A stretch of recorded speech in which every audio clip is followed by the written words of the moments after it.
राहुल और नताशा दोनों रेस्टोरेंट में खाना खाने के लिए जाते हैं। वहाँ पर नताशा खाने का ऑर्डर देती है, पर वेटर कहता है कि ऑर्डर आने के लिए टाइम लगेगा। तब नताशा वेटर को कहती है कि जब तक ऑर्डर नहीं आता तब तक आप हमें 3 ग्लास जूस दीजिए और उसमें बर्फ डाल के लाइए। जैसे ही जूस आता है वैसे ही नताशा 3 में से 2 ग्लास फटाफट पी लेती है। बचा हुआ 1 ग्लास राहुल धीरे धीरे पीता है। पर कुछ देर बाद राहुल की तबीयत खराब होती है और वो मर जाता है।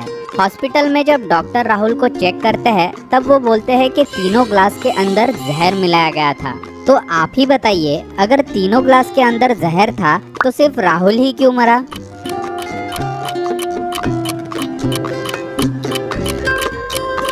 आंसर सिंपल है, जहर बर्फ के अंदर था।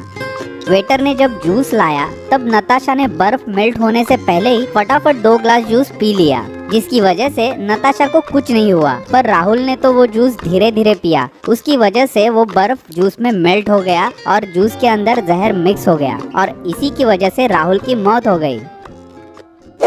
यहाँ पर हमने एक पिक्चर दिखाई है।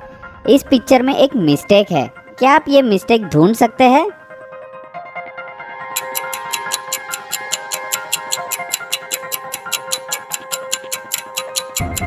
सिंपल है, इस पिक्चर में 2 बार स्पॉट लिखा गया है, जबकि यहाँ पर एक ही बार स्पॉट लिखने की जरूरत थी।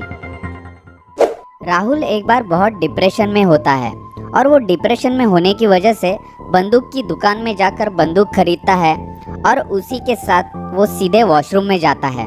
वहाँ जाकर वो इतना डिप्रेस होता है कि वो अपने सिर के बीचों बीच गोली मारता है।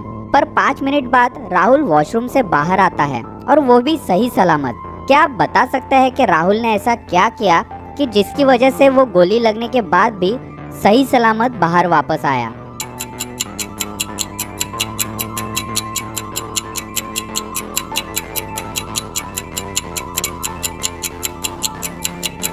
आंसर सिंपल है, राहुल जब वॉशरूम में था तब वो आईने में अपना रिफ्लेक्शन देख रहा था।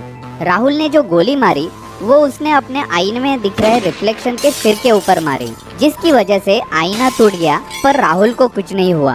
और यही वजह है कि राहुल ने अपने ऊपर गोली मार के भी वो वॉशरूम से सही सलामत बाहर आया। एक बार कोर्ट राहुल को उसके अपराधों के लिए मौत की सजा देती है और कोर्ट ये ऑर्डर देता है कि 2 दिन के अंदर ही राहुल को फांसी दी जाए। अब राहुल को एक जेल में लाया जाता है जहाँ पर जमीन पर बहुत सारी मिट्टी पड़ी है और उसके साथ राहुल को एक फावड़ा भी दिया जाता है। अगर आप ध्यान से देखेंगे तो जेल की दीवार पर जो खिड़की है वो खुली है, पर वो खिड़की बहुत ऊंचाई पर है और राहुल की ऊंचाई कम होने की वजह से वो कूद कर भी उस खिड़की तक नहीं पहुंच सकता।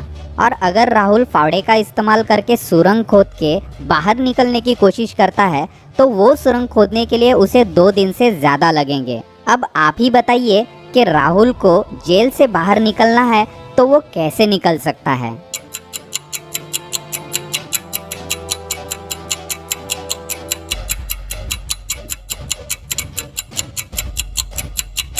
आंसर सिंपल है, राहुल को बाहर निकलना है तो वो फावड़े का इस्तेमाल करके जमीन पे जो मिट्टी पड़ी है उसका एक ढेर बनाएगा और उसी ढेर के ऊपर खड़ा रह के राहुल खुली खिड़की से बाहर निकलकर जेल से बाहर निकल सकता है।